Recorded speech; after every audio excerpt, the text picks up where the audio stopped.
If you've watched the channel for a while, you have probably heard me say that drinking a wine has left me pulling splinters out of my mouth. Now, why have I said that? If I'm being honest, I'm showing off on camera saying dumb shit because this is YouTube and I'm trying to be entertaining. But the phenomenon that I'm referring to is the presence of oak in a wine. Now, oak is a term that gets thrown around wine more than tenacious gets used when describing a scrappy, white 3&D college basketball prospect. But until recently, I didn't really understand what we were talking about. And today, I'm gonna tell you what I've learned.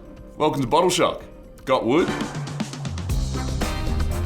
Now, when we say oaked, we mean the wine has spent time in some quality oak, cozying up either during fermentation, aging, or sometimes both. And these barrels, well, oak barrels can be viewed as kind of the spice rack for a winemaker. There are a variety of factors at play when a winemaker is selecting their barrel of choice. First of all, where's the wood from? Just like humans that have different accents, different wood from around the world has its own unique characteristics. First and foremost, American oak usually gives you a bolder, more upfront flavor. Think vanilla, coconut, and maybe even a hint of dill.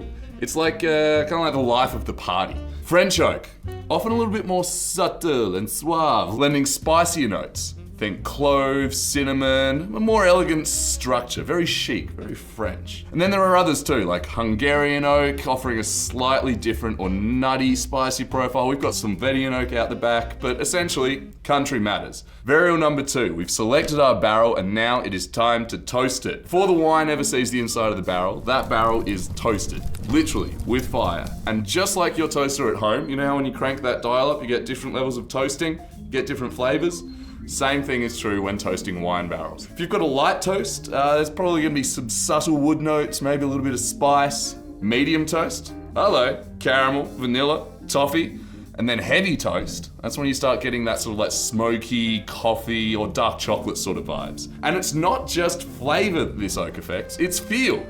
Oak can give wine a richer, fuller body and a smoother, sometimes creamier texture. Plus, barrels are a little bit porous, so a tiny bit of oxygen gets through there over time. This micro-oxygenation is like a slow workout for the wine, helping it develop, soften its tannins, things that make your mouth feel dry, and it becomes more complex as it ages. Okay, so that's the oaked story, but what if the winemaker wants the grape to sing its own song, loud and proud, without all of those oaky backup singers? Well, welcome team Unoaked. Unoaked wine is sometimes called naked wine. It's all about preserving the pure, unadulterated fruit character of the grape.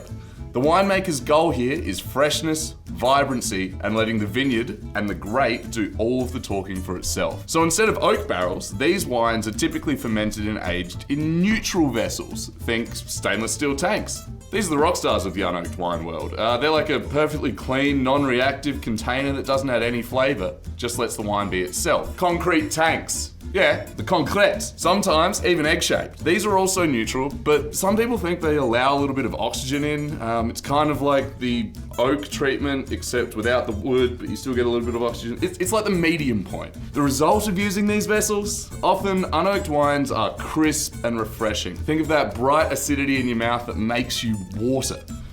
Water is a weird way to say salivate. The primary fruit flavors of the grape are front and center. We're talking fresh green apple, zesty citrus, juicy pears, or ripe melon. Typically, unoaked wines are also lighter in body. Also, aromatically, they're gonna be different. You might get a lovely floral aroma or a sense of minerality from an unoaked wine. Think of that like stony, flinty kind of vibe. So that's the theory.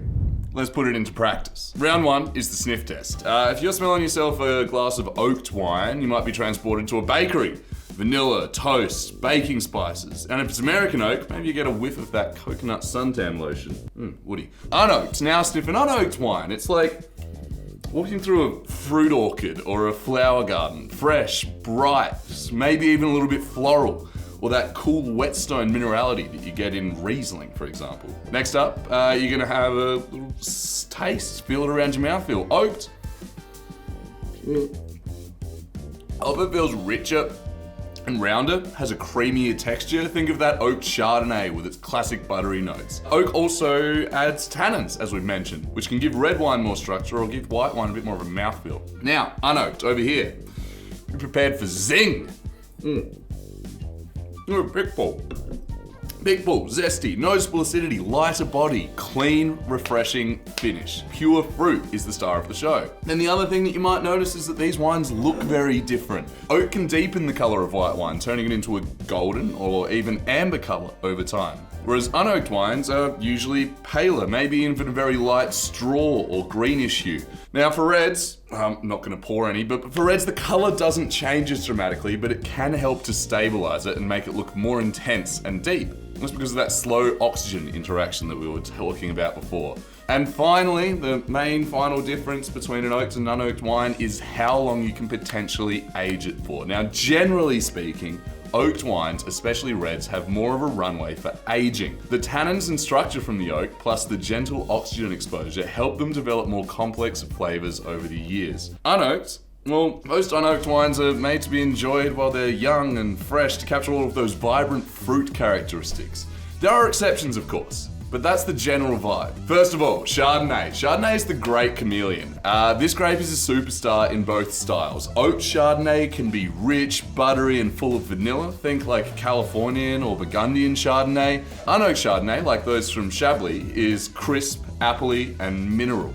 Sauvignon Blanc, next up. Mostly unoaked, sometimes it gets a little bit dressed up. Usually Sauvignon Blanc is unoaked, giving you those signature grassy, citrusy, sometimes tropical fruit notes. But if it's oaked, often it's called Fumé Blanc, especially from California, it gets this richer, sometimes smoky, kind of creamy layer.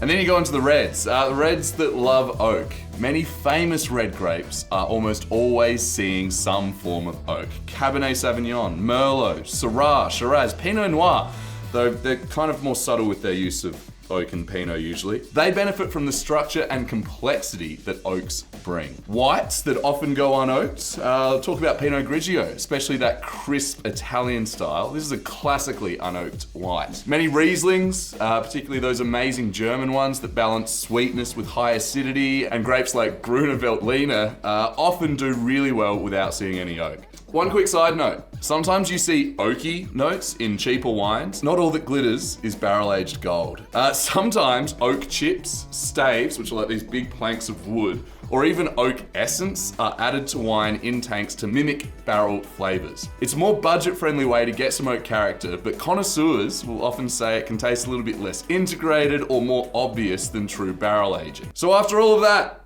which style is better, oaked or unoaked? Neither, who cares, it's your choice. Whatever you're in the mood for. Craving something rich, complex, maybe with a bit of spice to go with your hearty meal or chilly evening? Oaked might be your jam. Maybe the next day you want something bright, fresh, fruity, and super refreshing for a sunny day or for lighter foods like seafoods or salads. Go unoaked. The main takeaway is this: oak aging adds characteristics to the wine. Flavors, aromas, texture. Unoaked winemaking aims to preserve the natural characteristics of the grape and the vineyard. The best way to figure out what you like? Try them, side by side. Grab an oaked Chardonnay and an unoaked Chardonnay, or an oaked red and an unoaked version of a similar grape. It's the tastiest homework I could ever possibly set for you. So what's your verdict? Your team oaked, your team unoaked, or hey, maybe you're like me and you play for both sides, depending on the day. Let me know in the comments below. Thanks for hanging out and exploring the awesome world of wine with me. Until next time, keep sipping, keep exploring, and don't be afraid to try something new. Cheers.